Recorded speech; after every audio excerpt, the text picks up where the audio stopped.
everybody. I'm so glad to be speaking to my Women in Automotive family, and I consider you guys family. I remember the first time I ever spoke at this conference, it was the first time I ever spoke to women. And it was like a tear welled up in my eye because I would say for the first time, I felt completely comfortable in my skin on stage, just completely comfortable. And so I'm glad to be here. Thank you to the Women in Automotive Board. It's been an awesome experience to be a part of that board, and thank you for having me.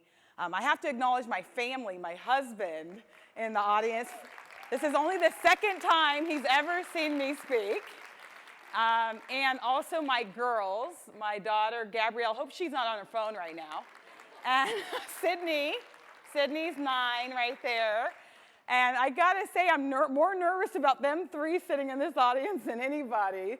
They've never seen me speak, but they think I'm famous because I'm on YouTube. And when you're on YouTube as a kid, right, you have to be famous. So now they're seeing me in real life. I want to talk about seizing the opportunity, no matter how big or small it is. Seizing the opportunity. And so we'll jump in, and you know, I have been so blessed over the last, I think, 21 years working in the automotive industry, and I sort of fell into it like a lot of you. I didn't plan on working in this business, but I've had so many highs, some lows as well, in working in this business. This was probably one of the best days of my career on the left side. That's me speaking at the World Shopper Conference in Portugal. And it was a validating experience because when you're the only one, you feel so lucky that people want to hear from you. You just kind of in your head think, no one's going to want to hear from me. And that's in America. But when the Portugal dealer conference calls you, there's the validation that you absolutely belong, not only in the United States, but you belong in the world. And so that was an amazing experience. 700 people were at that conference. And then you can see I just have made so many friends in this industry, and I consider everybody my friend. But you can see, you know, this is my typical world at the top with all the guys. That was me at a conference this past week. And then just the board, the Women in Automotive Board, have been amazing to be a part of. And so I've had a great career, and I'm so thankful for that. But I want to start when I was a kid and what started me. And it really is my family. I always was intended to work in this business. I was meant to work in a male-dominated business because I came from a very masculine family. My father raised us all to be the same. We fished, we ran. He didn't treat the girls any different than the boys. I have one older sister, 10 years older. She's an alpha female. I have 2 brothers. One played in the NFL, one played college ball. And I was just used to being treated just like the boys. They put me in half Nelsons and practiced their wrestle moves on me. They didn't really coddle me in any way. My father, I remember one day when I was 10 years old, I looked at him and he had a little beer belly. I'm hoping he's not watching this right now on Facebook Live. But at the time, he was 44 or so, and I said, I'm an athlete. I was an athlete. There's no way this man could beat me in a race. And I challenged him to a race. And we got on the streets, and we raced pole to pole. That's when all the kids used to play in the streets. And all of our friends lined up to watch it. And my dad whooped my butt. He kicked my butt with no apologies. And that's what I was used to. The bar was never, ever lowered for me just because I was a girl. And I also learned how to be humble. I can be beaten by a 44-year-old man. So that's a family. I was oblivious to my disadvantages, and that was an advantage. I was oblivious to any disadvantages that I may have as a woman of color. And unfortunately, I found out about some of those later on. I mean, the first time I was ever called the N-word was when I was 20 years old in Los Angeles, of all places. And then also being a woman, I found out a lot of disadvantages as well. And so in my career, when I think about it, my junior years, I didn't feel it as much. But as I moved up the ladder, I definitely felt it more. There was moments where I was definitely discouraged about my career in automotive, either questioning myself or questioning whether I could kind of survive in this male-dominated industry.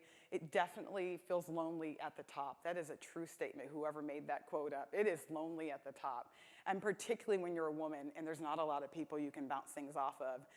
Undervalued, overlooked, out of place in terms of being the only one all the time, right? Always the only one everywhere I go. And of course, disrespected. I think all of us have felt this way. And you'll never see me talk a lot about this because I'm just not one to complain. It is what it is. But I want to acknowledge all of us. Have all of us felt something on this slide before, right? We've all felt that at different times. And I have too, so it hasn't all been easy.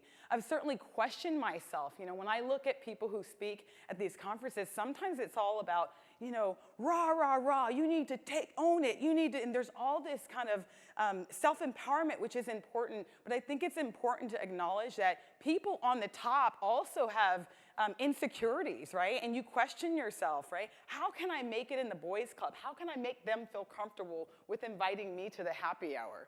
How much of my real self should I bring to the table? How assertive should I be without being called a bitch, sorry girls, or an ABW, right? An angry black woman in my case, right? I don't want to play that role. And why am I being overlooked? I've been overlooked a lot of times, right? And why does the bar feel lower for me? Why does it feel lower for me? Why are people so surprised when I do something well? And so we've all experienced that. And I'll be honest, there's been times where I felt like quitting this industry. I have absolutely felt like quitting it, whether it be my interaction with clients or whether it be really my interaction at the different companies I've worked for. I've thought it'd been much easier if I chose Revlon or Tampax to work for, don't you think? Right? If we were all working at Tampax, we'd be running that show. We'd be the dominating gender, right? Right? That's what I thought. But that's way too easy, right? That's way too easy. We love the automotive business, and we belong here.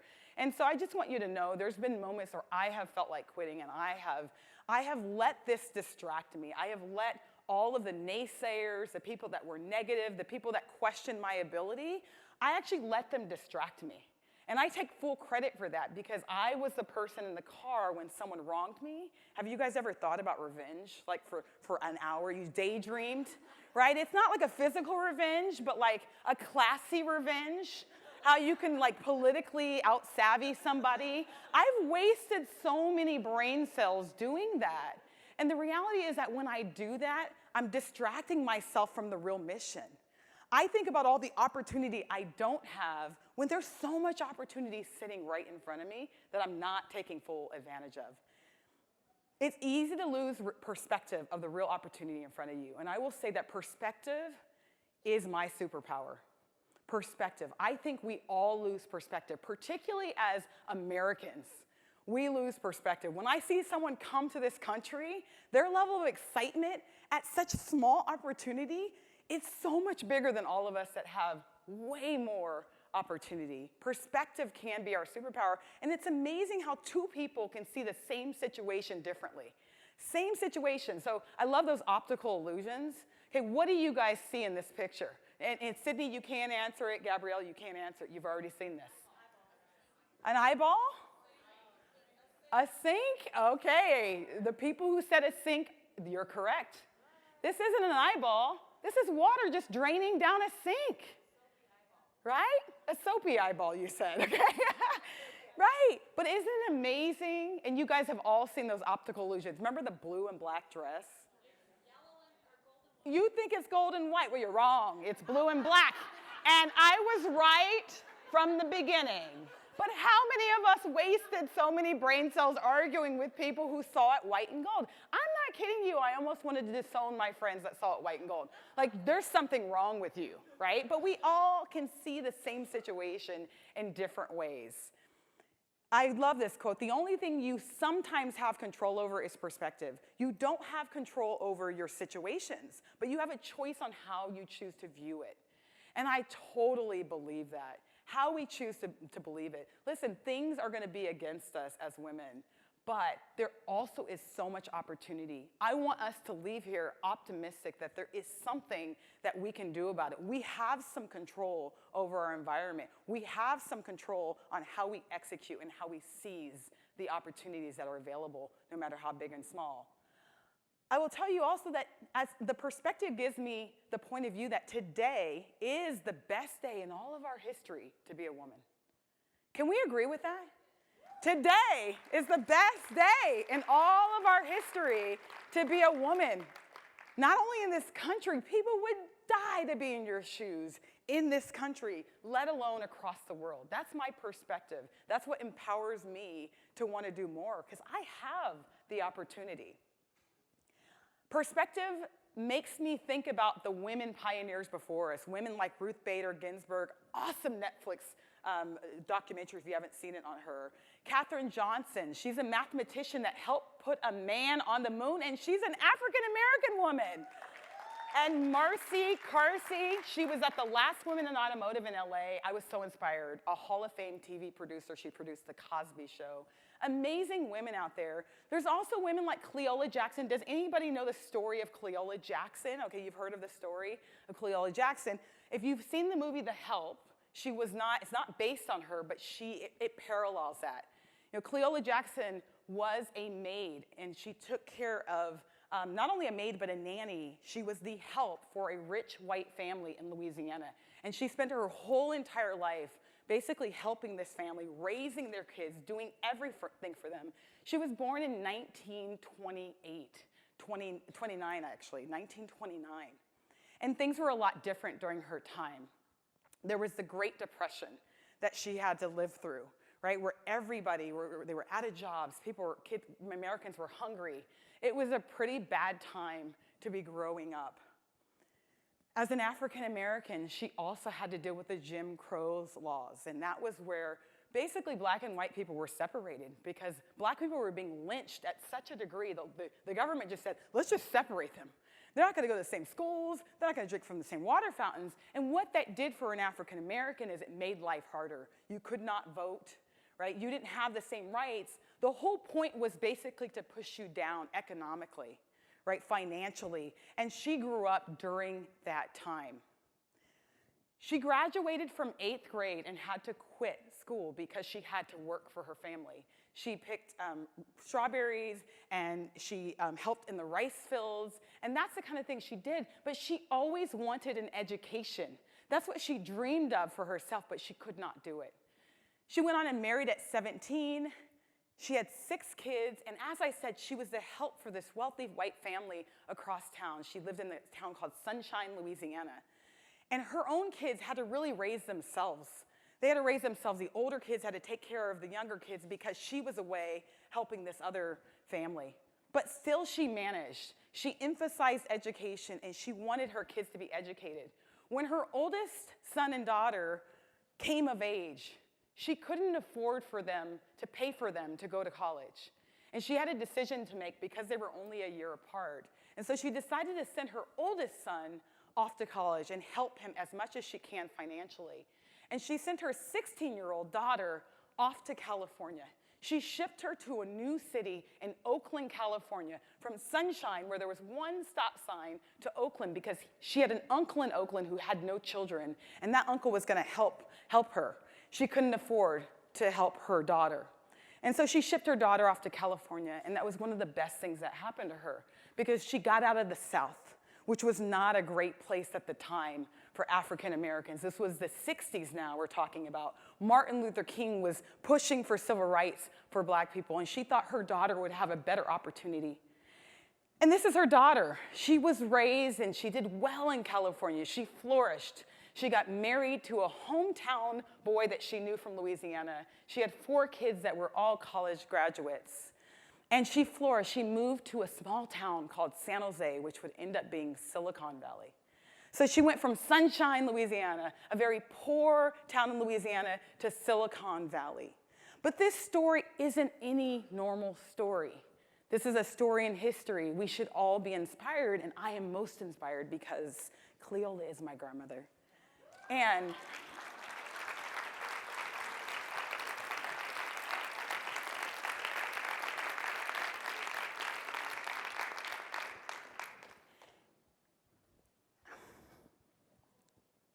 sorry.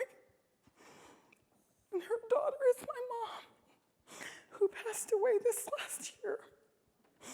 And while they're not here anymore, their stories live in me, and they give me the perspective to know that I have such an opportunity. more than my grandmother, more than my mom, and I can't waste this opportunity. I have to seize this opportunity because they had it much harder than me. And even though I was raised in Silicon Valley, their history is part of my history. Their story is my story. And I have to take advantage of that. Not only for them, because my grandmother couldn't go to school and my mother didn't finish college, but also for myself, because God has given me so much talent that I need to take full advantage of, and also my daughters, because I want them to take it even further. We should all want them to take it even further.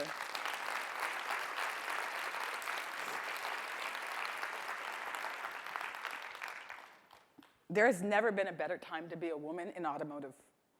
There has never been a better time to be a woman in automotive. Yes, we have so much more work to do. Yes, we're not supported like we should be. We're not acknowledged like we should be. But there's never been more opportunity. Think about personal branding. You've never been able to brand yourself like Mabel in the blue, the Volvo girl, the #1 Volvo girl on social media.